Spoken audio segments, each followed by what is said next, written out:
This video is referencing the category defaults.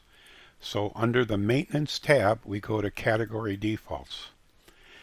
And as you can see, we have Master category and Taxable Items category. So if we're going to make changes to specific operations, we would look at the little checkboxes here.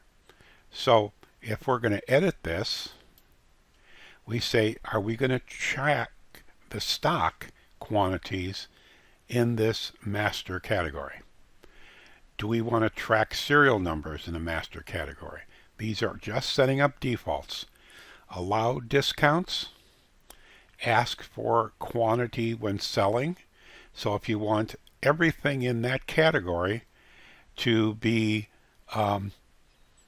with that prompt for quantity when selling, you would just select that.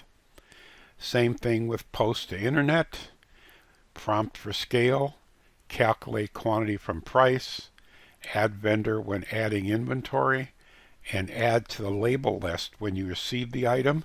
Create a item label in your purchasing label printing. So by whatever you select on here, all you'll do is just say, hey, I want to make sure I ask for price when selling, and then click Reset Inventory. And then when you're seeing this, you'll look for that Ask for Price when selling, and you click that, and then say Proceed. And then you say, okay, we're going to reset your inventory. You click Yes, and that changes the value in every one of the inventory master records.